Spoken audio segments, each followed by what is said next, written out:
अब बच्चों प्रस्तुत पंक्ति में लेखक कह रहे हैं कि किस ओर चले ये मत पूछो। अर्थात कवि ये कहने की कोशिश कर रहा है इस काव्यांश में कि संसार से दूर अपनी अलग राह पर चलने की बात कर रहे हैं।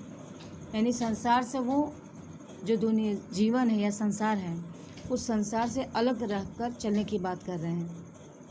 वैसे तो बच्चों ये थोड़ा सा असंभव ही है, बट यहाँ पे लेखक अपनी बातों के द्वारा, जैसे कि मैंने आपको पहले भी बताया है कि अपने बातों में उन्होंने पथ पर चलने वाला जो गामी है या जो व्यक्ति है वो हर कठिनाई के दौर में अपने आप को मजबूत रखे। माध्यम उनका यही है, लेकिन उनका तरीका थोड़ा अलग है। तो यहाँ पर वो यही कह रहे हैं कि संसार जब कवि से जानना चाहता है कि अब वो किस ओर जा रहा है, तो वे कहते हैं कि ये मत पूछो कि मैं कहाँ जा रहा हूँ, क्योंकि मेरा कोई निश्चित मंजिल नहीं है। चलना है बस इसलिए चले। अर्थात वो कह रहे हैं कि मैं चलता हूँ क्योंकि मेरी कोई मंजिल नहीं है। और चलना क्या है? चलना तो मेरा स्वभाव है। कवि कहते हैं कि वो संसार से कुछ ज्ञान लेकर, अर्थात ये क्या कहने की कोशिश कर रहे हैं बच्चों कि वो चलना उनका काम है और बस वो चलते जा रहे हैं। जग से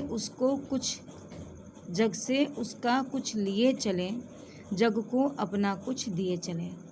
और इस संसार रूपी दुनिया में वो ये भी कह रहे हैं कि चलना तो मेरा स्वभाव है, लेकिन कवि कहता है कि संसार से कुछ ज्ञान लेकर और कुछ अपने पास से देकर जा रहे हैं।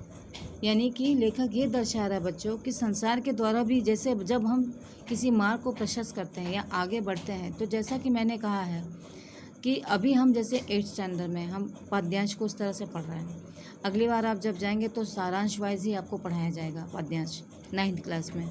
तो उसी प्रकार से चीज़ें अलग होंगी, लेकिन ये है कि हम उसमें रुकते नहीं हैं, हम उसमें आगे बढ़ते रहते हैं और आगे बढ़ के उसको सीखते हैं पूरा। और सीख कर फिर हम जब उसको समझ जाते हैं, सीखने लगते हैं, तो फिर जब एग्ज़ाम वगैरह आप देते हो तो कैसे उसमें आप सफलता आपको मिलती है ना, तो चीज़ें ये लगती है ना कि नया आया लेकिन मैंने उसको समझा, ये कुछ नई चीज़ थी लेकिन मैंने उसे जाना और समझ के मैं उसको पढ़ा और देखो उसी तरह से एग्ज़ाम में मेरे नंबर आए।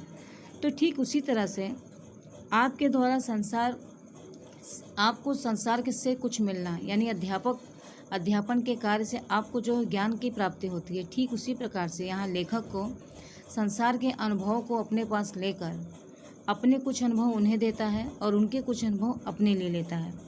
और ये लेन देन का कार्य उसका चलता ही रहता है, क्योंकि वो पथगामी है, वो एक जगह रुकने वाले नहीं हैं। उनका काम है चलते रहना और बस चलते रहना। क्योंकि यहाँ पर उन्होंने अपने लिए उसी मार्ग को प्रशस्त किया, क्योंकि वो मस्तमौला है, वो किसी की नहीं सुनता, बस अपने मस्ती में खोया रहता है। और जो अपने मस्ती में खोया रहता है तो उसका कोई निश्चित मार्ग नहीं होता, कोई उद्देश्य नहीं होता, उनका कोई अस्तित्व नहीं होता उसका। बस उनका यही काम है कि ये जीवन मिला है तो उसको चलाते जाना है।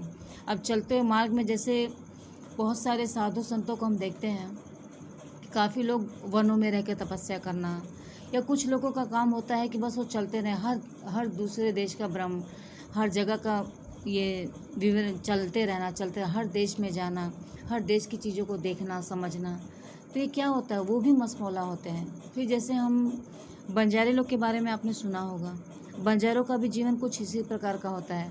कुछ समय वो कुछ ही जगह पर स्थित होते हैं, उसके बाद फिर वो वहाँ से हट जाते हैं, लेकिन जहाँ वो रहते हैं वहाँ पे लोग उन्हें जान जाते हैं, क्योंकि उनकी जो कलाकृतियाँ हैं, जो भी वो दिखाते हैं कर्तव्य, उस कर्तव्य के द्वारा हमारे मन में कहीं ना, हाँ एक समय में एक बंजारे लोग आए थे तो हमने उनका ये कलाकृति देखी थी, काफ़ी सुंदर थी, बहुत अच्छी थी।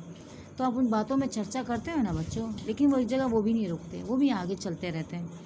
तो ठीक यहाँ पर भी लेखक उसी चीज़ को दर्शा रहा है कि जो मनुष्य का जीवन है या जो राही है वो मसमौला है। लेखक यहाँ पे मसमौला होकर चलते जा रहा है, उसका स्वभाव में बस चलना है, क्योंकि वो रुक नहीं सकता, और रुकना चाहे भी तो रुक नहीं सकता, क्योंकि उसके अस्तित्व में या उसके जो उसका स्वभाव है, उस स्वभाव में रुकना नहीं है, चलते रहना है। और चलने की प्रक्रिया में वो कुछ संसार को देता है और कुछ उसके बदले में लेता है। तो ये हमारे 3rd के पैराग्राफ का सारांश हुआ बच्चों, और इसको आप अच्छे से समझ लीजिएगा। अब हम जानते हैं अपने अगले पद्यांश की तरफ। तो ये हमारा 4th वाला पद्यांश है। ठीक है, अब आइए इसको पढ़ते हैं।